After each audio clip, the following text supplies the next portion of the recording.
The jungle was alive with early morning light, shadows stretching long across the leaf-strewn floor. Mowgli, tail flicking with barely contained excitement, darted between the trunks, knocking over a carefully balanced pile of nuts. The crash echoed, startling birds into the sky. Baloo ambled out of the shade, calm, measured, his deep brown eyes scanning the chaos with quiet curiosity. "Mowgli," he rumbled, voice low but firm, "do you realize what you've just done?" Mowgli stopped, ears perked, a grin threatening to break. "I was just seeing if I could reach the top, Baloo. No harm done." The narrator's voice slid in, calm yet probing.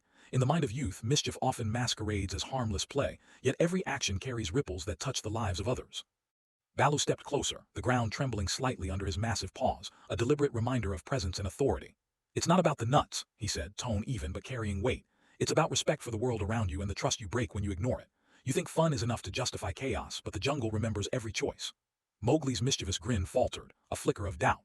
He shifted uneasily, instinctively wanting approval but resisting correction. Psychologically, children, and wolves masquerading as children, test limits not out of malice, but to map the boundaries of authority, trust, and social cohesion, the narrator reflected. The boy wolf's next action was impulsive. He dashed toward a stream, intent on splashing water into a line of ant colonies, oblivious to the tiny lives disrupted. Baloo moved faster than expected, intercepting him with a heavy paw not to punish but to guide. "Mowgli, stop. Do you want to be remembered as a destroyer or a protector?" The words weren't just instruction. They were a mirror held to Mowgli's own instincts. For a moment the air hung thick with tension, impulse wrestling morality, excitement wrestling foresight. The jungle seemed to pause, observing. Here, cause meets consequence. A single act of thoughtless fun threatens social bonds, and authority intervenes not with fear but with reflective guidance.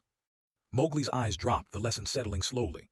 "But Baloo," he whispered, voice small, "I didn't mean to hurt them." The bear crouched, eyes level, patient yet penetrating.